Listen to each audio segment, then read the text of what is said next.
का लेके समान आया, बख्शिश का लेके समान आया।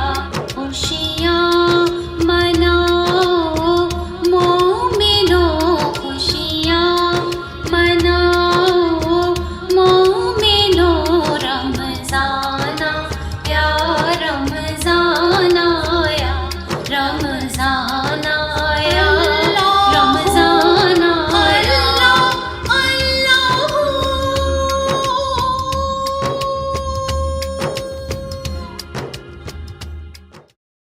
अस्सलाम वालेकुम प्यारी बहनों, आप सबको मेरी तरफ से रमज़ान की बहुत बहुत मुबारकबाद। हमारा पहला अशरा रमज़ान का जो कि रहमतों का अशरा था ऑलरेडी ख़त्म हो चुका है। अब हम दूसरे अशरे में दाखिल हो चुके हैं जो कि हमारी मग़फ़िरत का अशरा है, और इसमें हमें कसरत के साथ अपनी मग़फ़िरत की दुआ करनी चाहिए। दूसरा अशरा जो कि इस वक्त चल रहा है, जो हमारी मग़फ़िरत का अशरा है, हमें उसके लिए कसरत से जो दुआ करनी चाहिए वो दुआ मैं आपके साथ शेयर करना चाहूँगी। आइए मिलके हम अपनी मग़फ़िरत के लिए दुआ करते हैं। अस्तग़फ़िरुल्लाह रब्बी मिन कुल्लि ज़ंबिन व अतूबु इलैह, अस्तग़फ़िरुल्लाह रब्बी मिन कुल्लि ज़ंबिन व अतूबु इलैह, अस्तग़फ़िरुल्लाह रब्बी मिन कुल्लि ज़ंबिन व अतूबु इलैह। या अल्लाह ताला हम सब की मग़फ़िरत फरमा। या अल्लाह ताला इस रमज़ान के बाबरकत महीने में हम सब के गुनाहों को माफ़ कर दे, हम सब की मुसीबतों को दूर कर दे, हम सबको इस मुश्किलात से निजात दे। रमज़ान आया, रमज़ान आया। हज़रत अबू हुरैरा रज़ी अल्लाह ताला अन्हा कहते हैं कि रसूल अकरम सल्लल्लाहु अलैहि वसल्लम ने फरमाया कि जब रमज़ान का महीना आता है तो आसमान के दरवाजे खोल दिए जाते हैं और शैतान जंजीरों में जकड़ दिए जाते हैं। ये हदीस सही बुखारी से है, जिल्द अव्वल हदीस नंबर 1794। रमज़ान आया, रमज़ान आया। अब मैं आपको अपने किचन में ले आई हूँ, और ड्यूरिंग द रमज़ान हम बहुत मज़े की चीज़ें बनाते हैं। इस रमज़ान में हम लॉकडाउन की वजह से बाहर नहीं जा पा रहे और हम अपने रेस्टोरेंट स्टाइल की जो फूड्स हैं वो बहुत ज़्यादा मिस कर रहे हैं। आज मैं आपको वो ड्रिंक बताने जा रही हूँ जो हम सभी रेस्टोरेंट में जाते हैं तो बड़े शौक से उस ड्रिंक को ऑर्डर करते हैं। बच्चे स्पेशली उस ड्रिंक को बहुत इंजॉय करते हैं, और उस ड्रिंक का नाम है पीना कोलाडा। तो बहुत ईजी है और मैं आपको बताऊँगी कि इसको किस तरह बनाया जाता है। पीना कोलाडा बनाने के लिए हमें चाहिए पीना कोलाडा फ्लेवर। पीना कोलाडा फ्लेवर लेते वक्त ये चीज़ ध्यान में रखिएगा कि ये यू हो या डी हो या फिर कोशर हो, हलाल हो। तो इस पे यहाँ पर के का साइन है जिससे लिखा हुआ है कि ये कोशर है, आप चाहें तो इसे देखें। इसके अलावा हमें चाहिए पाइनएप्पल। पाइनएप्पल मैंने फुल कंप्लीट पाइनएप्पल नहीं लिया है, ये कैन पाइनएप्पल है, स्लाइसेस में भी मिलता है, क्रश भी मिलता है, बट इस सिचुएशन में हम स्लाइसेस को प्रेफर करते हैं बिकॉज इसको गार्निशिंग करने के लिए भी इस्तेमाल हो सकती है स्लाइस। इसमें ऐड करते हैं हम और कोकोनट वाटर।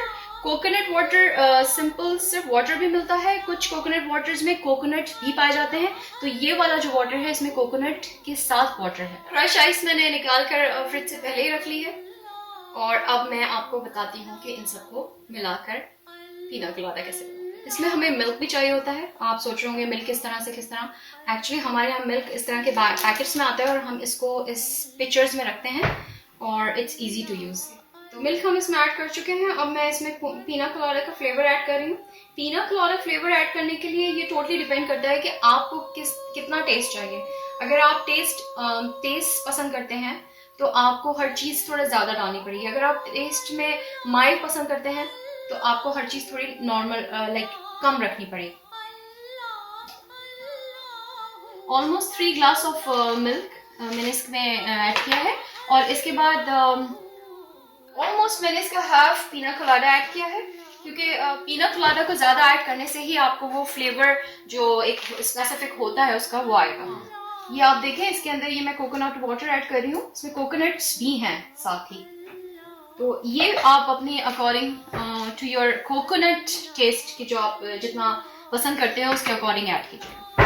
और अब आ गई लास्ट में पाइनएप्पल। पाइनएप्पल देखें इस तरह से राउंड शेप में है, तो इसको मैं इसमें डाल रही हूँ।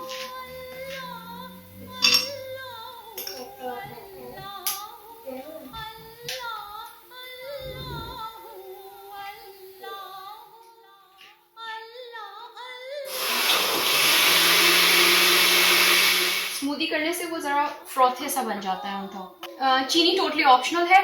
ऑलरेडी पीना कलाडा के अंदर चीनी एडेड है, तो मुझे चीनी डालने की ज़रूरत नहीं पड़ रही। तो चीनी के बगैर ही इसने पूरा टोटल जो उसका फ्लेवर होता है वो उसमें आ चुका है। और ये लास्ट में मैंने इसके अंदर ये थोड़ी सी आइस डाली है।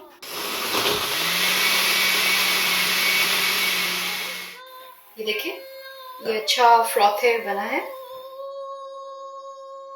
ये अब आपको समझ में आ रहा होगा कि क्यों मैंने पाइनएप्पल राउंड शेप का चूज किया था। और अब देखिए गार्निश होने के बाद कितना खूबसूरत लग रहा है। It's very easy and very fast. और ये हमारा पीना कलाडा तैयार हो गया। रमजान आया, रमजान आया। नमाज इस्लाम का एक अहम रुकन है, एक 5 पिलर्स में से एक पिलर है। उसके बगैर एक मुसलमान कंप्लीट नहीं होता। क्योंकि लॉकडाउन है, मस्जिदें बंद हैं, बहुत सारे लोग ऐसा सोच रहे हैं कि मस्जिदें बंद है तो नमाज भी नहीं पढ़ सकते, घर में पढ़ने की तो कोई पाबंदी नहीं, लेकिन फर्ज नमाज की पाबंदी तो है। रमजानुल करीम में आम नवाफिल के भी बहुत ज्यादा सवाब है। इस मौके पर हम सबको चाहिए कि ज्यादा से ज्यादा सवाब को जो है वो जमा करें अपने लिए।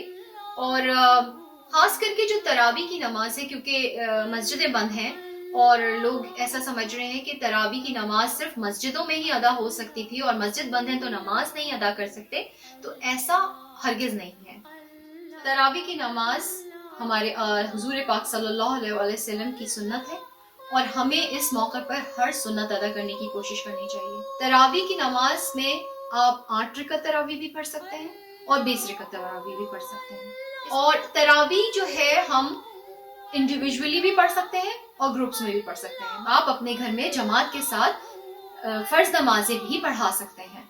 तो हमने अपने घर का ऐसा माहौल बनाया हुआ है कि हम जब फजर में उठते हैं तो हमारे जो हस्बैंड हैं वो इमामत करते हैं, हमारे बेटे साहब जो हैं वो अजान देते हैं और पीछे मैं और मेरी बेटी हम खड़े होकर उनके साथ अदायगी करते हैं नमाज की।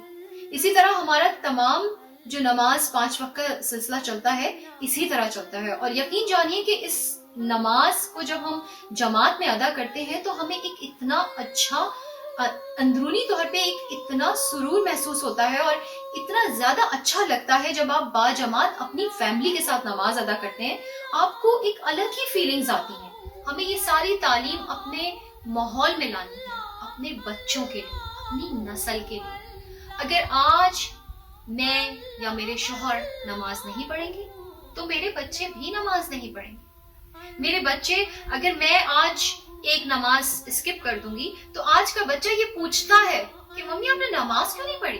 तो अपने दीन को और अपने दुनिया को दोनों को लेकर चलने के लिए और अपने क़िबले को दुरुस्त करने के लिए सबसे पहले हमें खुद अपने आप को दुरुस्त करना होगा।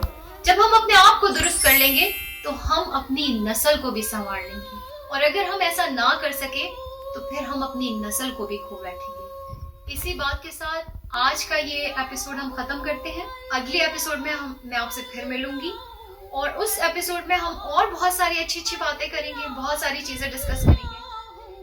क्योंकि हम बाहर मुल्क में रहते हैं, पाकिस्तान में नहीं रहते, यहाँ के माहौल में बहुत सारी चीजें डिफरेंट है।